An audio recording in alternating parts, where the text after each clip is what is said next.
quiero que te acerques un momento, que cierres los ojos por un instante y pienses en la iglesia que amas, en esa congregación donde has orado, donde has llorado, donde has sentido que el cielo se abría sobre ti. Ahora quiero que pienses en algo que tal vez nunca te atreviste a nombrar, el daño que viene de adentro, no del mundo, no del enemigo que está afuera, sino del que se sienta en la misma banca, alza las mismas manos y canta los mismos coros que tú. Hoy el Espíritu Santo me ha enviado a hablarte de algo que la iglesia ha callado por demasiado tiempo. No con juicio, no con condenación, sino con amor profundo y con la verdad que libera. Porque hay tipos de mujeres en la iglesia que, sin saberlo o sabiéndolo, están destruyendo lo que Dios quiso construir. Y tú necesitas conocerlas. Hoy no vengo con una conferencia, vengo con un encuentro. Hay algo que el Señor me ha mostrado a lo largo de años de ministerio, algo que he visto con mis propios ojos y que he tenido que aprender a discernir con el corazón más que con la mente. No todo lo que brilla en la iglesia es oro de Dios. Hay destellos que parecen luz, pero que cuando te acercas demasiado te queman. Hay voces que suenan como alabanza, pero que por debajo llevan un veneno que lentamente contamina el ambiente espiritual de una congregación entera. Y entre los tipos de personas que más daño pueden causar dentro del cuerpo de Cristo, el primero que el Espíritu Santo me pide que te nombre hoy es el de la mujer chismosa disfrazada de intercesor. La conoces, todos la conocemos. Es la mujer que siempre sabe lo que le pasa a todo el mundo. Es la primera en enterarse de que el matrimonio del pastor tiene problemas, de que la tesorera tiene deudas, de que la hija del diácono está embarazada. Y ella no calla esa información, la distribuye, pero lo hace con un lenguaje que suena profundamente espiritual. Hermana, necesito pedirte que ores por fulana, porque me enteré de que... Y ahí empieza. Lo que parece una cadena de oración se convierte en una cadena de destrucción. Lo que parece intercesión es en realidad diseminación del mal. La Biblia habla claramente de este espíritu. En el libro de Proverbios, capítulo 11, versículo 13, dice: El que anda en chismes descubre el secreto, mas el de espíritu fiel lo guarda todo. Hay dos tipos de personas en ese versículo: el que anda en chismes y el de espíritu fiel. Y la diferencia no está en cuánto saben, porque ambos pueden saber lo mismo. La diferencia está en lo que hacen con lo que saben. El espíritu fiel cubre. El espíritu chismoso descubre. Y aquí está el problema más profundo. Cuando esa mujer se cubre a sí misma con el manto de la intercesión, hace que sea casi imposible confrontarla sin parecer que estás atacando la oración misma. Yo he visto iglesias divididas por esta mujer. He visto pastores llorar porque sus congregaciones se fragmentaron, no por doctrina, no por pecado abierto, sino por palabras susurradas en corredores, por mensajes enviados a las 2 de la mañana, por peticiones de oración que en realidad eran municiones cargadas de destrucción relacional. Y lo más doloroso es que esta mujer genuinamente cree que está sirviendo a Dios. Eso es lo que la hace tan peligrosa. No actúa con malicia consciente en muchos casos. Actúa desde una herida profunda que no ha sanado, desde una necesidad de sentirse importante, de ser el centro de la información, de tener poder en un ambiente donde quizás en otras áreas de su vida no tiene ninguno. El Espíritu Santo no se mueve por chismes. El Espíritu Santo se mueve por amor. Y el amor, como nos dice el apóstol Pablo en 1 de Corintios, no se regocija de la injusticia, sino que se regocija de la verdad. Pero hay una diferencia enorme entre regocijarse de la verdad y publicar el pecado ajeno como si fuera un titular de periódico. La verdad que libera es la que se dice en el momento correcto, a la persona correcta, con el espíritu correcto. El chisme, aunque se vista de verdad, siempre lleva muerte porque separa, divide y destruye la confianza que es el cemento de toda comunidad verdadera. Hay otro signo que pocas veces mencionamos. la urgencia artificial. La mujer chismosa, disfrazada de intercesor, siempre opera bajo una especie de urgencia manufacturada. Te lo cuento porque necesitamos orar ahora mismo. Si no lo sabes, no puedes interceder correctamente. Dios me lo reveló para que lo cubras en oración. Esa urgencia es la que baja las defensas de las personas. Cuando alguien dice que la información viene de Dios y que si no la compartes estás fallando en tu responsabilidad espiritual, muy pocas personas tienen la fortaleza para detenerse y preguntarse, ¿es esto realmente de Dios? ¿O es el deseo de alguien de ser el canal de información más importante de esta congregación? Presta atención a cómo te habla de los demás cuando estás a solas con ella. Si una persona te habla mal de otros cuando estás tú sola con ella, ten por seguro que también hablará de ti cuando estés sola con otra. Los patrones no mienten. Los hábitos del corazón se revelan en los momentos de confianza, y cuando alguien usa esos momentos para depositar en ti carga emocional ajena, para llenarte de información que no pediste sobre la vida privada de terceros, eso no es comunión fraternal. Eso es contaminación espiritual que necesitas saber reconocer y de la cual necesitas saber protegerte con gracia pero con firmeza. No soy yo quien lo digo, es Él. Es el Espíritu de Dios que me mueve a advertirte hoy con amor verdadero, porque Él te cuida.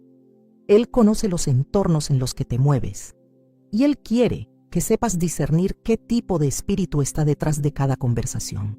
No para que te vuelvas desconfiada o paranoica, sino para que puedas mantener tu corazón limpio en medio de un ambiente que a veces está más contaminado de lo que parece a primera vista. Hay también una consecuencia que la mujer chismosa rara vez anticipa. Lo que siembras, cosechas. Y la persona que vive diseminando información de otros, que vive en la energía del chisme, que ha hecho de la vida ajena su ocupación principal, eventualmente descubrirá que las personas dejan de confiarle sus corazones. Las amistades se vuelven superficiales y estratégicas. Nadie la llama cuando está en verdadera crisis, porque todos saben que lo que compartan se convertirá en otra historia que circulará por la congregación. El chisme no solo destruye al otro, cava la tumba relacional del que lo practica, aislándolo en una soledad cada vez más profunda disfrazada de popularidad. ¿Qué hacer cuando la encuentras? Primero, no alimentes la conversación. Cuando alguien comience a darte información sobre terceros que no te corresponde saber, aprende a decir con amabilidad, prefiero no entrar en ese tema. No hace falta una confrontación dramática. Simplemente no abras la puerta. Segundo, si puedes, redirige hacia la oración genuina. Oramos ahora mismo por esa persona. Eso generalmente detiene el chisme en seco, porque quien chismea no quiere orar, quiere hablar. Y tercero, cuida tu propio corazón. Examínate honestamente. ¿Has sido tú también un canal de información innecesaria alguna vez? La gracia de Dios alcanza incluso a quienes han caído en este patrón. Y el primer paso hacia la libertad es reconocerlo sin condena, pero con genuino arrepentimiento. Hay algo nuevo que Dios quiere hacer en la iglesia, y comienza cuando decidimos que nuestras bocas serán instrumentos de vida, no de muerte. Si hay algo que ha roto más corazones dentro de la iglesia que el chisme, es la manipulación espiritual. Y el segundo tipo de mujer peligrosa que el Espíritu Santo me pide que te presente hoy es precisamente esa. La mujer controladora que usa la espiritualidad como herramienta de poder. Esta mujer no controla con gritos ni con amenazas abiertas. Controla con palabras proféticas convenientes, con sueños que siempre van en la dirección de lo que ella quiere, con visiones que milagrosamente confirman sus deseos y refuerzan su posición dentro de la jerarquía de la congregación. La he visto operar en iglesias pequeñas y en ministerios de alcance nacional. La he visto tomar el control de grupos de mujeres, de juntas directivas, de comités de oración, y lo hace siempre de la misma manera. Primero se establece como alguien con acceso especial a Dios.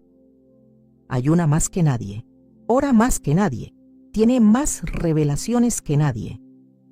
Se convierte en la persona a quien todos van a consultar antes de tomar decisiones importantes, porque si no la consultan, ella generará suficiente presión espiritual para hacer que quien tomó la decisión sin ella se sienta como si hubiera desobedecido directamente a Dios.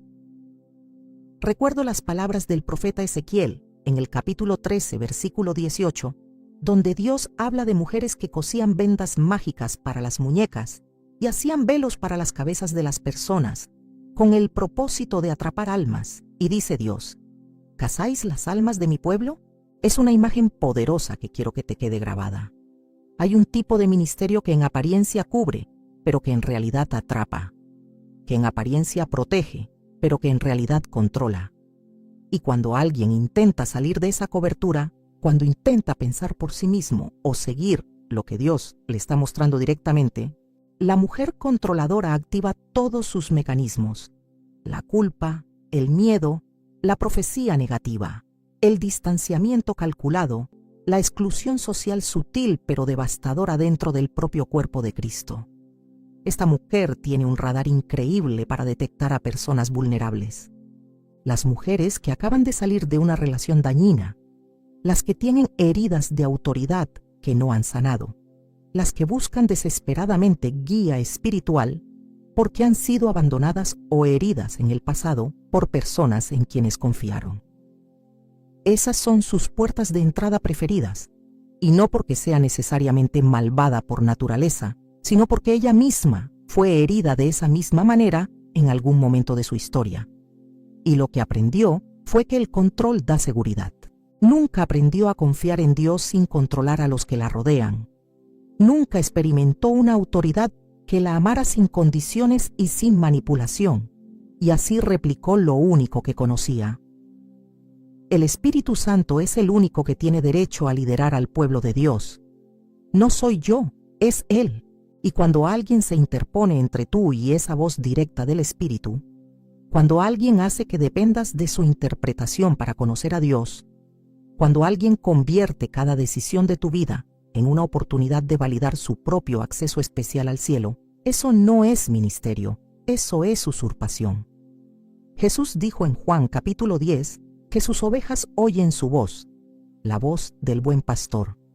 Sus ovejas lo conocen a Él directamente, y esa relación directa, esa línea abierta y sin intermediarios entre el creyente y su Dios, es algo que nadie tiene derecho a interceptar, distorsionar ni monopolizar en nombre de ninguna cobertura espiritual. ¿Cómo reconoces a esta mujer? Presta atención a cómo te sientes después de estar con ella. ¿Te sientes más libre y más cerca de Dios? ¿O te sientes más dependiente de ella y más insegura de tu propia capacidad de escuchar al Espíritu? La unción verdadera libera. La manipulación ata. La verdadera guía espiritual te lleva a una relación más profunda con Cristo, no a una relación más profunda con el guía. Si después de cada conversación con ella te sientes más pequeña, más insegura, más necesitada de su aprobación para tomar decisiones, eso no es el fruto del Espíritu Santo. Es el fruto del control humano que se ha disfrazado de cobertura espiritual divina. Observa también qué sucede cuando discrepas de ella. En una relación sana, la discrepancia se maneja con conversación, con respeto, con apertura a que el otro pueda tener razón. En una relación controladora, la discrepancia se castiga. Puede ser con silencio prolongado y frío, con exclusión sutil del grupo, con una profecía que suena como admonición divina, pero que en realidad es una amenaza velada. Dios me mostró que si no obedeces en esto, perderás su cobertura. Cuando la corrección siempre fluye en una sola dirección, cuando nunca hay espacio para que ella reciba corrección de nadie, cuando cualquier desacuerdo se convierte automáticamente en evidencia de que tú estás en error espiritual, ahí hay un problema grave. También observa los frutos en las personas que han estado bajo su influencia por largo tiempo. ¿Han crecido en su relación personal con Dios? ¿Son más seguras, más maduras, más capaces de tomar decisiones propias? ¿O son más dependientes, más temerosas, más incapaces de dar un paso sin consultarla primero? El ministerio genuino produce personas que caminan solas con Dios. El control produce personas que no pueden caminar sin el controlador. Esa es la prueba definitiva del árbol. Sus frutos a largo plazo en la vida de quienes lo tocan. Pienso en todas las mujeres que han salido de este tipo de relación destrozadas, convencidas de que si se alejan de esa persona, perderán la voluntad de Dios para sus vidas. Pienso en el tiempo que pierden, en los años que dedican a sostener la posición de alguien que no es el Señor, en el destino que se retrasa, porque la energía que debería ir hacia Dios y hacia el propósito propio va hacia mantener esa relación de dependencia. Y quiero decirte hoy con toda la autoridad del Espíritu que me mueve, ningún ser humano merece esa clase de lealtad. Solo Cristo la merece. Y la buena noticia es que Él nunca la usará para controlarte, solo para amarte y liberarte hacia todo lo que fuiste creada para ser. Hay un tercer tipo de mujer peligrosa en la iglesia, y esta quizás es la más difícil de detectar, porque su arma principal es algo que en apariencia parece una virtud, la necesidad de ser amada. Hablo de la mujer seductora en el espíritu, aquella que usa sus encantos, no necesariamente de manera sexual, aunque eso también ocurre, sino de manera emocional y espiritual, para manipular a los hombres en posición de liderazgo y obtener de ellos lo que desea, ya sea atención, posición, reconocimiento o la sensación de ser vista y valorada de manera especial y exclusiva. Esta mujer es inteligente, sabe exactamente qué decir al pastor cuando él está pasando por un momento de soledad o de incomprensión. Sabe cuándo acercarse al líder cuando está en su momento más vulnerable. Sabe cómo hacer que un hombre de Dios se sienta especialmente comprendido, especialmente valorado, especialmente visto, y no siempre lo hace para destruirlo conscientemente. A veces lo hace porque genuinamente tiene una herida de abandono, una herida de padre, una herida de rechazo que busca sanar en los lugares equivocados y con las personas equivocadas. Pero el resultado, independientemente de la intención, puede ser devastador para ella, para él, para su familia, para la congregación entera y para el testimonio del Evangelio. El libro de Proverbios nos da uno de los retratos más vívidos de este espíritu en el capítulo 7, cuando el sabio describe a la mujer ajena que sale a la calle con corazón alborotado, que habla suavemente, que toma al joven de la mano y lo lleva como buey al matadero. Hay algo en ese pasaje que eriza la piel si lo lees despacio con el corazón abierto. El joven no sabe que su vida está en juego. Lo que siente es que alguien finalmente lo ve. Finalmente lo quiere, finalmente lo entiende como nadie lo ha entendido antes. Y en ese estado de vulnerabilidad emocional, se convierte en presa fácil de algo que podría haberlo destruido para siempre. En la iglesia este patrón no siempre opera en el plano romántico o sexual. Hay mujeres que no tienen ninguna intención de tener una relación física con el pastor, pero que igualmente desarrollan una dependencia emocional hacia él que se vuelve tóxica para ambos. Buscan consejería en exceso, más allá de lo que cualquier situación razonable justificaría. Crean crisis emocionales que requieren atención urgente y personal. Se aseguran de que su nombre esté siempre en la mente y en el corazón del líder. Y cuando ese líder intenta poner límites saludables, reaccionan con acusaciones, con escenas dramáticas, con amenazas veladas de revelar conversaciones privadas. Es una forma de control disfrazada de vulnerabilidad, y es extraordinariamente difícil de confrontar sin parecer cruel. El apóstol Pablo le advierte a Timoteo en su segunda carta, capítulo 3, versículo 6, sobre hombres que se meten en las casas y llevan cautivas a mujercillas cargadas de pecados. Pero hay un movimiento inverso que también existe y que también destruye. Hay mujeres que, usando su propia vulnerabilidad como carnada, llevan cautivos a hombres que no han aprendido a poner límites desde la fortaleza de su identidad en Cristo. Y la iglesia habla del hombre que cayó, del pastor que pecó, pero raramente habla del patrón que lo llevó hasta allí y de las dinámicas invisibles que contribuyeron a construirlo paso a paso. Quiero hablarte también del efecto que esta dinámica tiene sobre otras mujeres en la congregación. Cuando la mujer seductora en el espíritu logra captar la atención especial del pastor o de un líder, inevitablemente genera resentimiento en otras mujeres que perciben ese favoritismo. Comienzan las comparaciones, los celos, las divisiones internas. La congregación se fragmenta en facciones invisibles. Y lo más irónico es que la mujer seductora en el espíritu, que en el fondo busca amor y aceptación, termina siendo resentida por las mismas personas en cuyo círculo quería ser amada y valorada. ¿Cómo protegerte de este espíritu? Si eres mujer examinando tu propio corazón con honestidad brutal y sin escapatoria cómoda, buscas constantemente la atención y la validación de líderes masculinos. Te sientes más viva, más valorada, más importante cuando un pastor te presta atención especial que cuando Dios te habla directamente en la oración.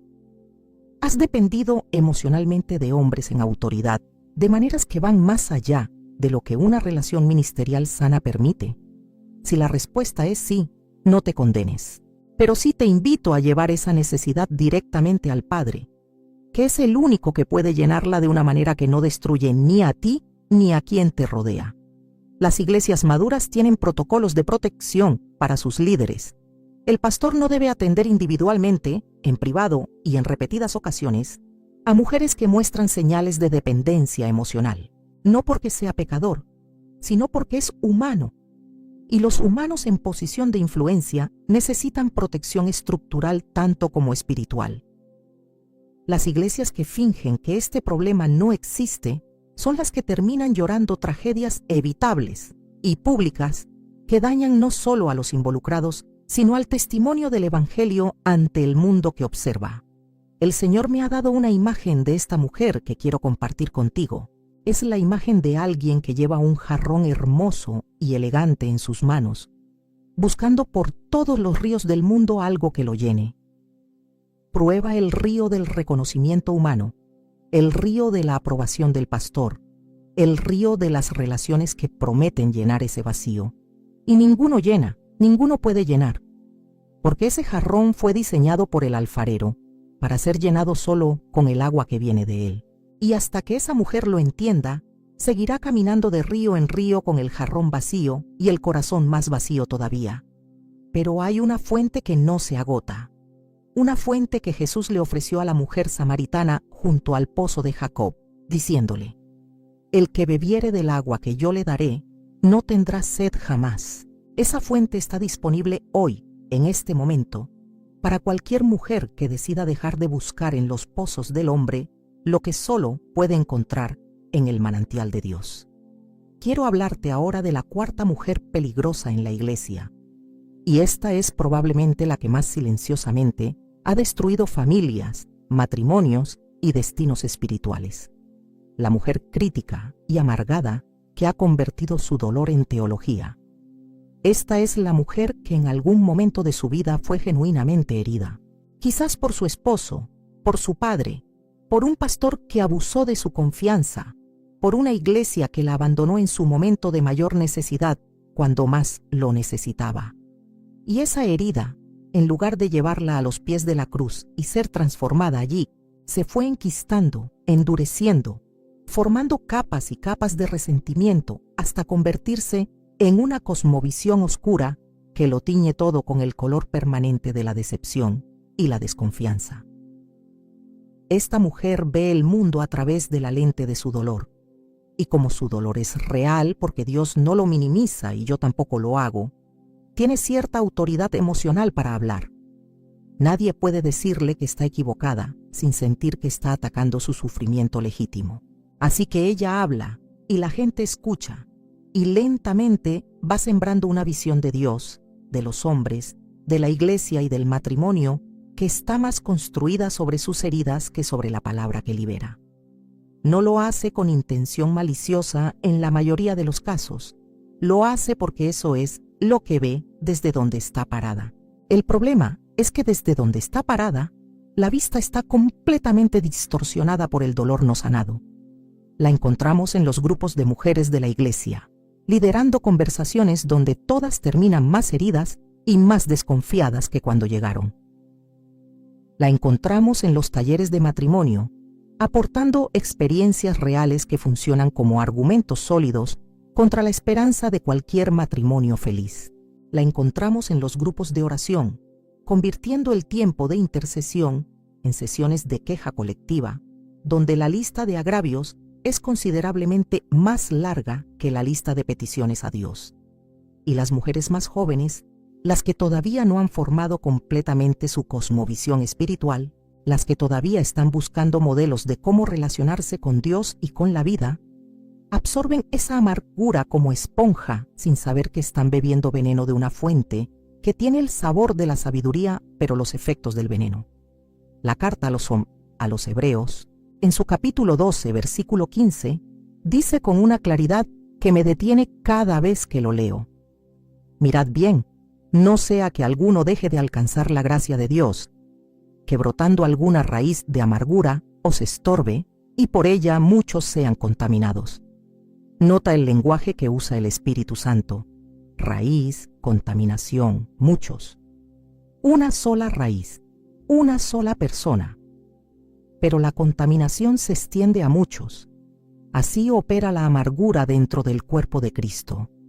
No necesita un ejército, solo necesita una raíz sin tratar, una herida sin sanar, un corazón que decidió que tenía razón para estar enojado y que nunca soltó esa razón porque soltarla significaba admitir que la vida podía seguir, y seguir significaba arriesgarse a volver a ser herida. El peligro especial de esta mujer es que habla con la voz de la experiencia, y la experiencia es respetada en la iglesia como debe serlo. Pero la experiencia sin la gracia se convierte en sabiduría torcida.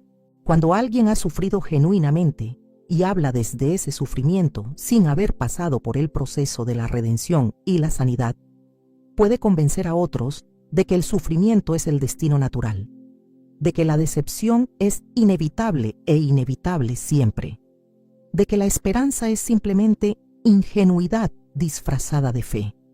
Y eso no es evangelio. El Evangelio dice que lo que fue roto puede ser restaurado. El Evangelio dice que el luto se convierte en gozo. El Evangelio dice que las cenizas se transforman en corona de gloria. Pienso en el impacto específico que esta mujer tiene sobre las mujeres jóvenes que están considerando el matrimonio, o que están en los primeros años de su relación, o que están atravesando una crisis y buscan perspectiva. Cuando la mujer amargada habla de los hombres, lo hace desde el único hombre o los pocos hombres que la hirieron, pero generaliza su experiencia hasta convertirla en una verdad universal inapelable. Todos los hombres son infieles. Ningún hombre cambia de verdad. El matrimonio cristiano es solo una ilusión piadosa. Y esas palabras, pronunciadas con la autoridad poderosa de quien realmente sufrió, se cavan profundamente en el corazón de mujeres que quizás todavía podrían elegir diferente, que todavía podrían confiar, que todavía podrían esperar. Y la mujer amargada las convence de que no vale la pena intentarlo siquiera. ¿Cómo amar a esta mujer sin absorber su veneno? Con compasión real y con límites claros al mismo tiempo. Puedes sentarte con ella, escucharla, validar su dolor, hacerle saber que lo que le pasó importa y que Dios la ve y la conoce. Pero no puedes permitir que sus heridas sean el filtro a través del cual interpretas tu propia vida y tus propias relaciones. Cuando alguien habla desde la amargura, su discurso tiene un sabor específico e inconfundible. Generaliza, absolutiza, no deja espacio para excepciones, no tolera testimonios de restauración, porque desafían la narrativa que ha construido para sobrevivir. Todos los pastores son iguales. Ningún hombre de Dios es de fiar. La iglesia siempre termina decepcionando. Esos absolutos son la marca de un corazón que todavía no ha encontrado la libertad que solo el perdón puede otorgar. Y quiero decirte algo con amor que viene de lo más profundo. Si hoy te estás reconociendo a ti misma en esa descripción, si hay en tu pecho una amargura que llevas años cargando y que se ha convertido en la manera en que ves todo, Dios no te condena. Pero Él sí te invita hoy, en este momento, con toda la ternura de su corazón, te invita a soltar esa carga. No porque quien te hirió merezca ser perdonado, sino porque tú mereces ser libre. El perdón no es un regalo para el que te dañó. El perdón es la llave que abre la celda en la que la amargura te ha tenido prisionera todos estos años mientras tú pensabas que la celda era su castigo. La llave está en tu mano ahora mismo. Y Dios espera que la uses para salir hacia una vida que todavía no has podido imaginar completamente porque el dolor ha limitado tu visión. Llegamos ahora al quinto tipo de mujer peligrosa en la iglesia, y esta es la que más me cuesta hablar porque es quizás la más invisible, la más difícil de detectar, y la que más daño hace precisamente porque nadie sospecha de ella. La mujer celosa del llamado ajeno. Esta es la mujer que sonríe cuando te felicitan, que aplaude cuando subes al púlpito, que dice que Dios te bendiga cuando recibes un reconocimiento público, pero que por dentro lleva un fuego que no es del cielo. Un fuego que quema hacia adentro y que lentamente, sin que nadie lo vea claramente desde afuera, comienza a quemarte a ti también con sus efectos secundarios y sus conversaciones estratégicamente plantadas. El celo espiritual es bello cuando se dirige hacia Dios, cuando nos impulsa a buscarlo con más intensidad y más entrega, cuando nos mueve a servir con mayor devoción y menor búsqueda de reconocimiento propio. Pero hay otro tipo de celo que la Biblia llama amargo, que la carta de Santiago, en su capítulo 3, versículo 14, describe así: pero si tenéis celos amargos y contención en vuestro corazón, no os jactéis ni mintáis contra la verdad. Celos amargos. No simplemente celos, sino celos que se han fermentado en el tiempo, que han pasado por un proceso interno largo y silencioso de comparación constante, y que ahora tienen sabor a veneno, aunque por fuera sigan teniendo la forma exterior de alabanza, de servicio, de compromiso visible con el ministerio. La mujer celosa del llamado ajeno generalmente tiene un llamado real. Eso es lo que hace la situación tan profundamente trágica. Dios la llamó. Dios le dio dones genuinos. Dios puso en ella una semilla de destino verdadero y poderoso. Pero en algún momento del camino, en lugar de enfocarse en regar esa semilla con oración, con disciplina, con fe y con paciencia, y dejar que Dios la desarrollara a su tiempo y a su manera soberana, comenzó a compararse. Comenzó a mirar el ministerio de otras mujeres a su alrededor, a medir su propio crecimiento contra el de ellas, a calcular cuánto reconocimiento recibía en relación con el que recibían otras. Y ese proceso de comparación constante, ese hábito corrosivo de mirar siempre al jardín ajeno en lugar de tender el propio, envenenó el pozo de su corazón hasta que ya no podía beber de él sin que el agua supiera amarga. Cuando esta mujer opera en una congregación, lo hace de maneras muy sutiles que a menudo pasan desapercibidas hasta que el daño ya está hecho. Hace preguntas que parecen inocentes, pero que están diseñadas para socavar la credibilidad de la que ella envidia. ¿Estás segura de que eso fue de Dios? Me pareció que esa predicación estuvo un poco superficial. ¿No la sentiste así tú también? La quiero mucho, pero hay algunas inconsistencias en su vida que no cuadran con lo que predica en público. Son palabras plantadas estratégicamente en los oídos correctos, en los momentos correctos, con la entonación correcta de quien solo expresa preocupación espiritual. Y son devastadoramente efectivas porque suenan a discernimiento legítimo cuando en realidad son dardos envenenados de celos que no han sido confesados ni sanados. También puede operar a través de la competencia encubierta que nadie puede señalar directamente.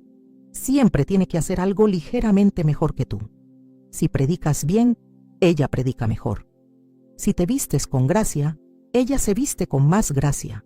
Si diriges adoración con unción genuina, ella dirige adoración con más preparación técnica y más voces de apoyo. No porque quiera crecer espiritualmente en el sentido genuino de la palabra, sino porque no puede soportar que alguien la supere en el ranking invisible que ella ha establecido en su mente. Y cuando la superan de todas maneras, cosa que inevitablemente sucede porque el llamado de Dios no se puede frenar con celos humanos ni con competencia encubierta, ahí es cuando el celo amargo encuentra su expresión más destructiva. Yo creo con todo mi corazón que el Espíritu Santo sufre en medio de este patrón de manera especial. No como sufre el Espíritu cuando hay pecado abierto, sino como sufre el corazón de un padre que ve a dos hijos que podrían ser grandes aliados, que podrían multiplicar el reino juntas, que podrían cubrir el doble de territorio espiritual si trabajaran juntas, destruyéndose mutuamente por algo tan innecesario como el orgullo y la inseguridad. Si me miras a mí, pierdes, pero si lo miras a él, lo ganas todo. Porque cada vez que una mujer de Dios gasta su energía compitiendo con otra mujer de Dios, ambas pierden. El ministerio de una es contaminado por el celo que la consume desde adentro, y el ministerio de la otra es atacado por la traición de quien debería ser su aliada más cercana. Salomón lo dijo en Eclesiastés, capítulo 4, versículo 4. Y he visto que todo trabajo y toda excelencia de obras despierta la envidia del hombre contra su prójimo. La envidia es tan antigua como el tiempo mismo, tan antigua como Caín mirando el altar de Abel y ardiendo por dentro ante el favor que percibía en su hermano, y opera con la misma ferocidad hoy en los pasillos de las iglesias modernas, en los grupos de ministerio, en las reuniones de lideresas donde la sonrisa de superficie cubre corazones que están ardiendo de resentimiento por los logros genuinos de una hermana.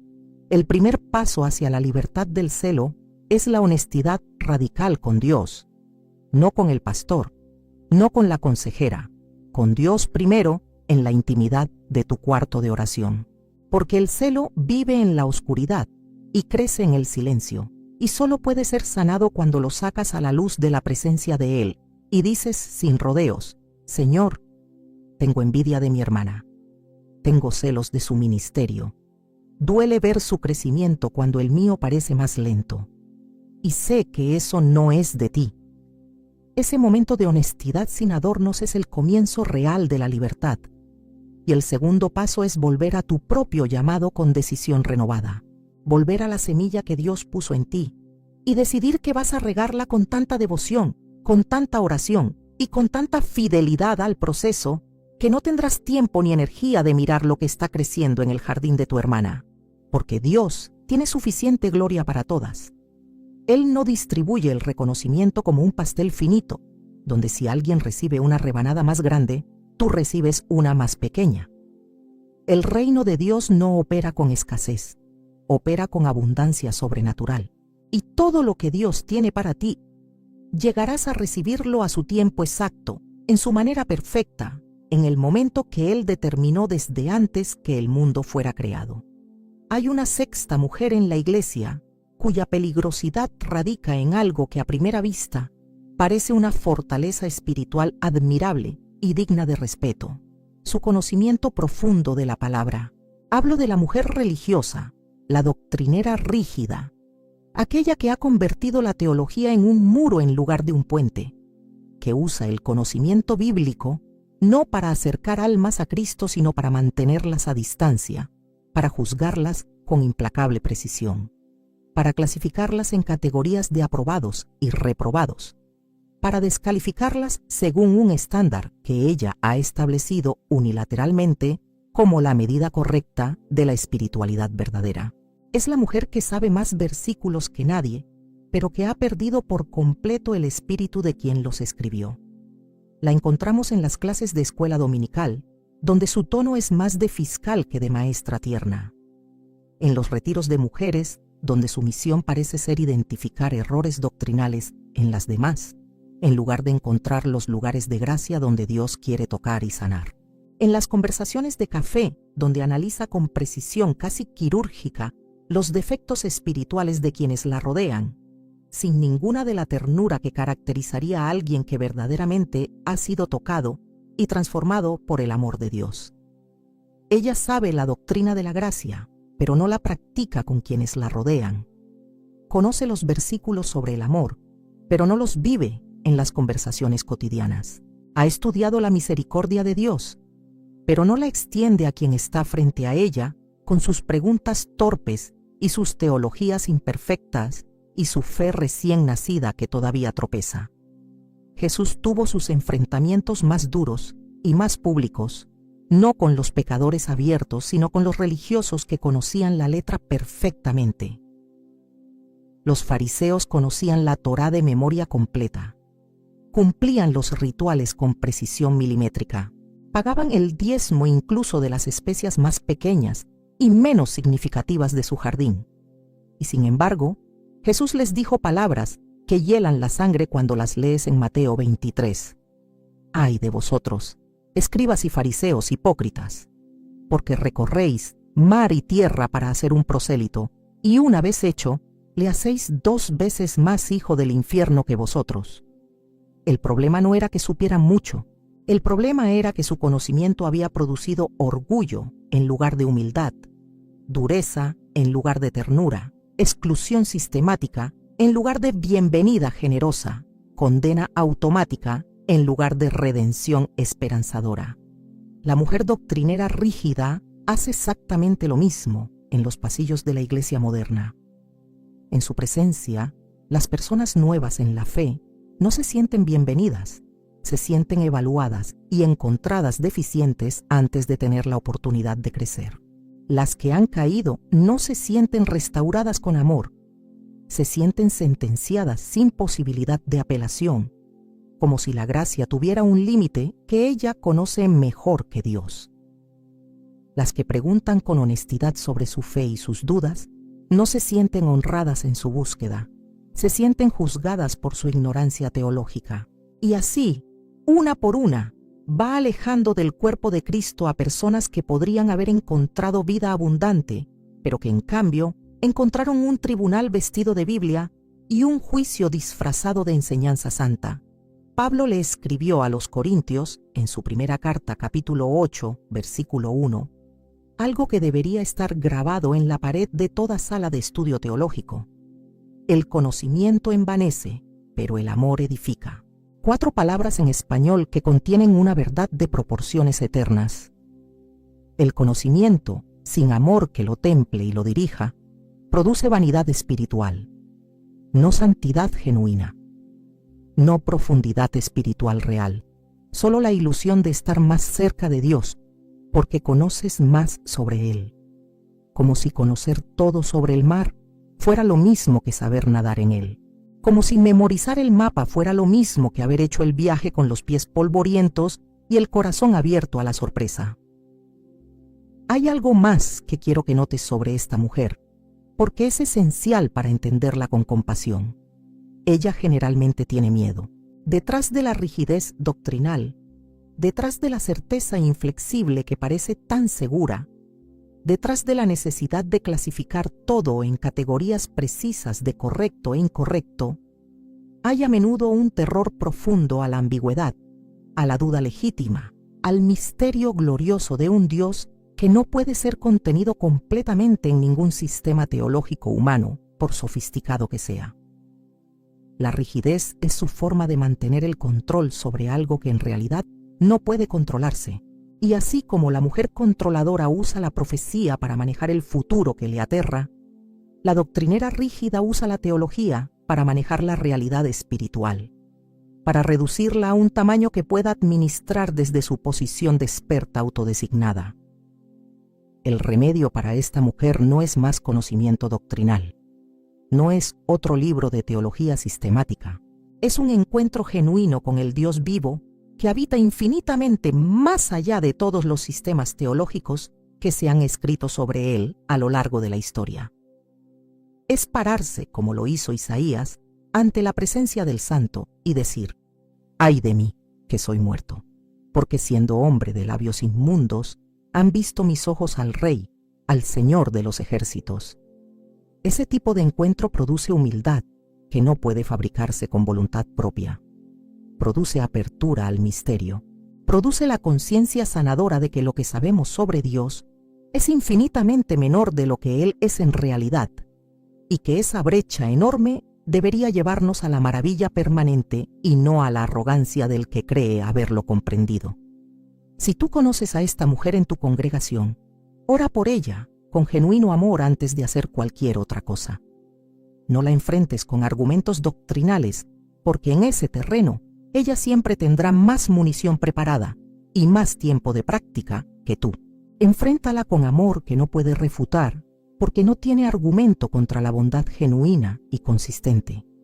Y si en este momento eres honesta contigo misma y reconoces que en alguna área de tu vida te has convertido en esa mujer, que tu conocimiento de la palabra ha crecido más rápido que tu amor real hacia las personas imperfectas que te rodean, ese reconocimiento es una gracia de Dios. Vuélvete a los pies del Maestro hoy, no a sus libros, sino a Él. Pídele que te enseñe no solo lo que dice la Biblia, sino cómo latía el corazón de amor infinito de quien la inspiró palabra por palabra. El séptimo tipo de mujer peligrosa en la iglesia es el que quizás nos cuesta más nombrar, porque es el más común, el más normalizado, el que hemos aceptado como parte inevitable del paisaje de cualquier congregación. La mujer víctima permanente que ha convertido el sufrimiento en su identidad espiritual y en su estrategia principal de relacionamiento dentro del cuerpo de Cristo. Esta es la mujer que siempre está en crisis, siempre tiene una emergencia que nadie más podría manejar, siempre es la que más sufre, la más perseguida, la más incomprendida, la que más necesita atención, oración, apoyo, tiempo y recursos del cuerpo de Cristo.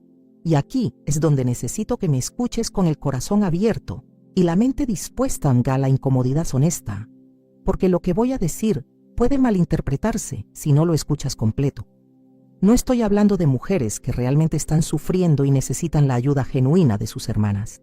El cuerpo de Cristo existe precisamente para sostener a los que están en crisis real, y esa función es sagrada e irreemplazable. Estoy hablando de algo cualitativamente diferente, de un patrón aprendido y profundamente arraigado, donde el sufrimiento se ha convertido en la estrategia principal de relacionamiento, donde la crisis es el único lenguaje a través del cual se obtiene conexión, atención y significado dentro de una comunidad que de otra manera no sabría cómo valorarla. Esta mujer encontró en algún momento temprano de su vida que cuando sufría visiblemente, las personas se acercaban.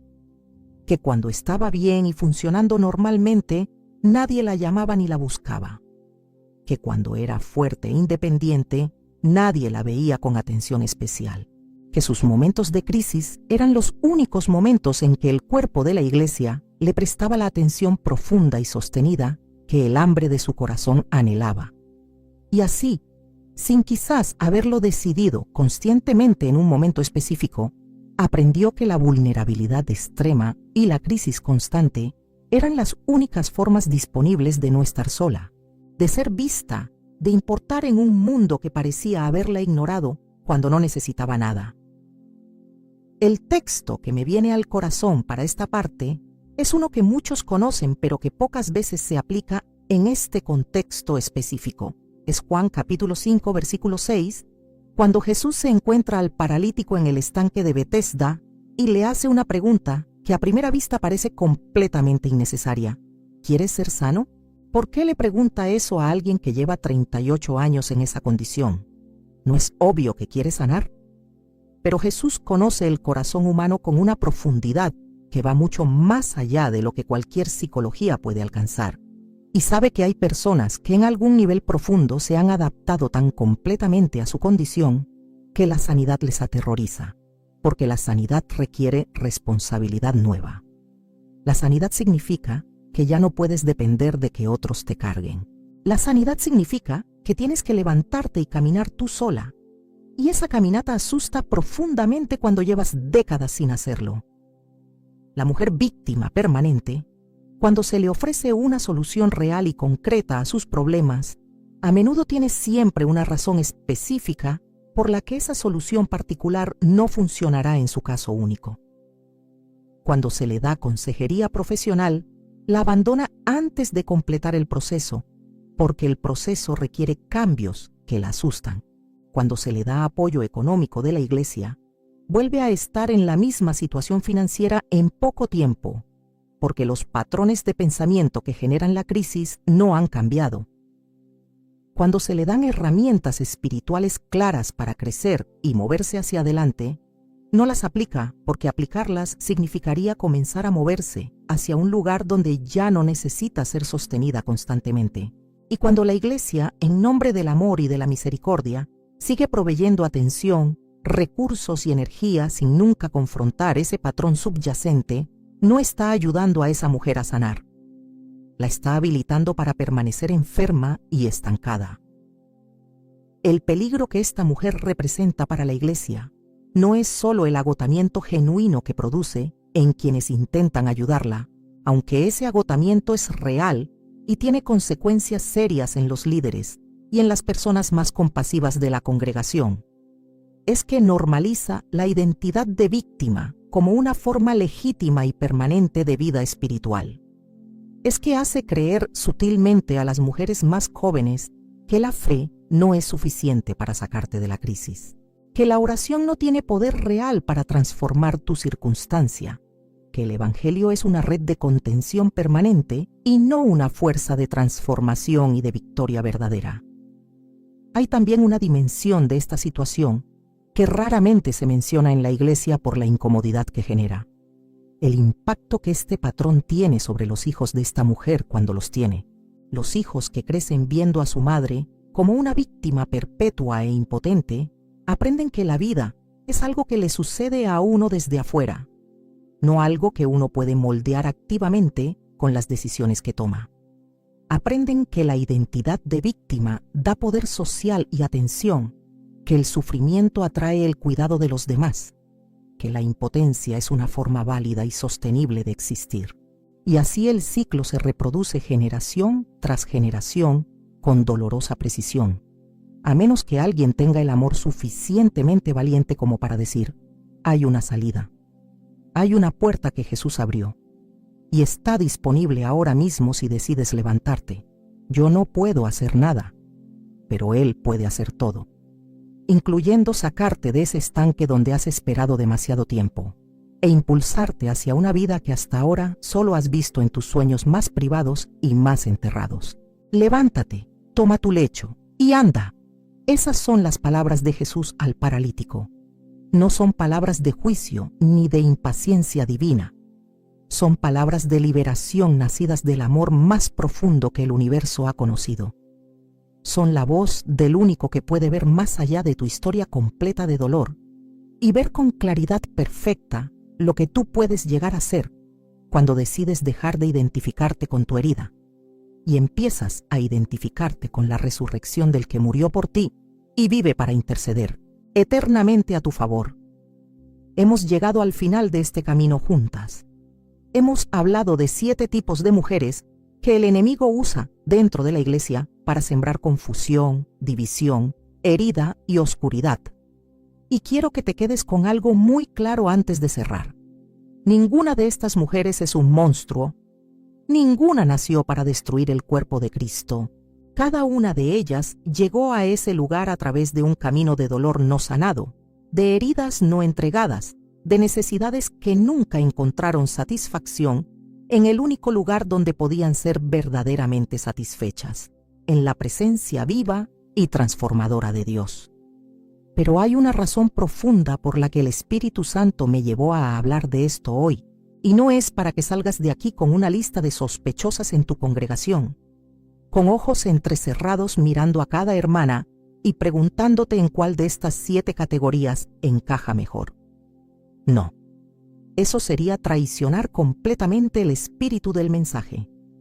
La razón es esta: la Iglesia de Jesucristo merece ser lo que Él soñó que fuera cuando la concibió en su corazón antes de la fundación del mundo. Un lugar de sanidad real y profunda que transforma vidas. Un ambiente donde las heridas se sanan en lugar de reproducirse y multiplicarse de generación en generación. Un cuerpo donde las mujeres se fortalecen mutuamente en lugar de destruirse. Un espacio donde el Espíritu Santo puede moverse con plena libertad porque no hay redes de manipulación, ni muros de amargura, ni pozos de celos envenenando el aire que se respira en cada reunión. Y esa iglesia no comienza allá afuera, en la congregación de al lado, en el ministerio de aquella mujer famosa que sigues en las redes sociales y que parece tenerlo todo bajo control. Comienza aquí. Comienza en tu corazón. Comienza cuando tú y yo cada una delante de su Dios, nos miramos honestamente al espejo de la palabra y preguntamos con humildad genuina: ¿hay algo de esto en mí? ¿Hay una raíz de amargura que no he entregado porque todavía creo que tengo derecho a tenerla? ¿Hay un patrón de control disfrazado de espiritualidad que he llamado discernimiento? ¿Hay celos que he llamado preocupación espiritual para no tener que confesar que son celos puros y simples? ¿Hay una identidad de víctima a la que me he aferrado porque suelta me da terror? ¿Hay dureza doctrinal donde debería haber amor que acoge y restaura? El libro de Efesios, en el capítulo 4, versículo 15, nos llama a hablar la verdad en amor para crecer en todo en aquel que es la cabeza, esto es, Cristo. Hablar la verdad en amor. Las dos cosas al mismo tiempo, inseparables, ninguna sin la otra. Verdad sin amor es crueldad que destruye sin esperanza. Amor sin verdad es complicidad que no libera sino que confirma en el error. Pero las dos juntas, la verdad y el amor entrelazados en cada conversación, en cada corrección necesaria, en cada bienvenida generosa, en cada confrontación valiente, producen crecimiento. Producen la madurez colectiva que hace que el cuerpo de Cristo sea lo que fue diseñado para ser. La presencia tangible de Dios en la tierra, el lugar donde los rotos encuentran restauración completa, donde los perdidos encuentran camino seguro, donde los muertos encuentran vida nueva y abundante. Y así como hemos hablado de 7 tipos peligrosos, quiero que termines este mensaje pensando con claridad en el tipo de mujer que Dios está llamándote a ser. No en términos abstractos y generales, sino de manera concreta y personal. La mujer que cuando entra a una habitación trae paz y no conflicto, que añade vida y no subtrae, que cubre lo que debería cubrirse y descubre lo que debe descubrirse con sabiduría y amor. La mujer que usa su conocimiento de la palabra para levantar y no para destruir, para abrir puertas de esperanza y no para cerrarlas con juicio. La mujer que ha sido herida, sí, profundamente herida como casi todas nosotras, pero que llevó esa herida al Señor y ahora puede ayudar a sanar las heridas de otras porque conoce el camino de sanidad desde adentro, con todos sus dolores y con toda su gloria. La mujer que aplaudió genuinamente el ministerio de su hermana sin reservas secretas, que oró por su éxito sin envidia disimulada, que creyó con toda su fe que había suficiente gracia del cielo para ambas y para todas. La mujer que eligió ser libre, que soltó el control aunque le daba terror la incertidumbre de confiar en Dios sin sus propias estrategias de protección, que bajó el muro de la amargura aunque del otro lado esperaba el dolor real de volver a confiar, que perdonó lo que humanamente parecía imperdonable porque entendió con claridad que el perdón no era un regalo para el que la dañó, sino la llave que abría la celda en la que ella misma había estado encerrada, creyendo que era la prisión del otro. Esa mujer existe, no como ideal inalcanzable reservado para las supersantas que nunca han fallado ni caído, sino como posibilidad real y disponible ahora mismo, a través del poder sobrenatural y transformador del Espíritu Santo, que está aquí en este momento, en este instante exacto, mientras estas palabras llegan a tu corazón. Él está señalando con su dedo suave y firme las áreas donde necesitas su toque sanador. Está suavizando lo que se endureció por años de defensa necesaria. Está calentando lo que se enfrió por tantas decepciones acumuladas. Está iluminando lo que estuvo en oscuridad porque nadie tuvo el valor de encender la luz. Permite que lo haga hoy. No lo resistas. No pongas otra capa de fortaleza religiosa sobre el lugar exacto donde Él quiere entrar y sanar.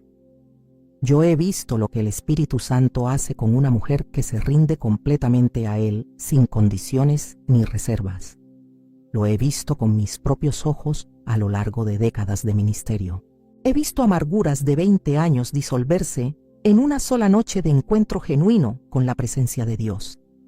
He visto cadenas de manipulación romperse cuando alguien decidió rendirse en lugar de controlar, soltar, en lugar de apretar cada vez más fuerte por miedo a perder. He visto celos transformarse en compañerismo genuino y bello cuando alguien tomó la decisión de creer que Dios tiene suficiente para todas. He visto a mujeres que fueron víctimas permanentes convertirse en guerreras espirituales de primera línea, porque un día decidieron dejar de vivir en el estanque y comenzar a caminar por los caminos que Dios había preparado para ellas desde antes que nacieran. Eso está disponible para ti hoy. Para cada una de ustedes que está escuchando este mensaje, que lo está recibiendo en este momento, que no es casualidad, sino divina providencia del Padre que te ama. Para la que está dispuesta a ser honesta, a ser valiente, a mirar dentro de sí misma sin huir hacia la distracción o la excusa, y a decir: Señor, aquí estoy, tal como soy, con toda mi historia, con todo lo que encuentres en mí. Toma lo que encuentres, sana lo que está roto, transforma lo que está torcido, libera lo que está atado. Haz de mí la mujer que soñaste cuando me creaste, antes de que el mundo, el dolor, las decepciones y mis propias decisiones equivocadas borraran ese sueño original. Hazme nueva. Y lo que Él ha prometido, Él lo cumple. Siempre lo ha cumplido y siempre lo cumplirá. El Espíritu Santo está aquí ahora, en este instante precioso. Mientras estas palabras llegan a lo más profundo de tu corazón, Él está actuando. Permite que lo haga. Que el Señor Dios Todopoderoso, Padre de toda misericordia y Dios de toda consolación, te encuentre en el lugar exacto donde estás hoy, con toda tu historia y con todas tus preguntas sin respuesta. Que su paz, la paz que sobrepasa todo entendimiento humano, guarde tu corazón y tu mente en Cristo Jesús en los días que vienen. Que el Espíritu Santo siga su obra en ti mucho más allá de este momento, en los días y noches ordinarios que vienen, en las relaciones que tienes y en las que vendrán, en el ministerio que ya tienes y en el que Él todavía quiere confiarte porque cree en ti con una fe que no se rinde nunca. Que seas una mujer que edifica, que restaura, que levanta, que perdona, que ama con la fortaleza y la ternura del propio corazón de Dios, y que cuando el Maestro te vea, pueda decir con satisfacción que llena los cielos: esa es mi hija, en quien tengo complacencia. Si este mensaje tocó tu corazón hoy, si el Espíritu Santo te habló a través de alguna de estas palabras y algo en ti se movió, algo se soltó, algo se iluminó con una claridad que no tenías antes, escribe amén en los comentarios ahora mismo. Y comparte este mensaje con una mujer que necesite escucharlo, con esa hermana que está en tu corazón mientras lo lees. Porque la iglesia que Dios sueña se construye una mujer a la vez, un corazón rendido a la vez, una vida transformada a la vez. Y tu historia de sanidad puede ser exactamente el puente que otra mujer necesita para cruzar desde el dolor hacia la libertad que Cristo compró para ella. Que Dios te bendiga infinitamente. Él te ama con amor eterno e incondicional. Y yo también te amo, en el nombre de Jesús.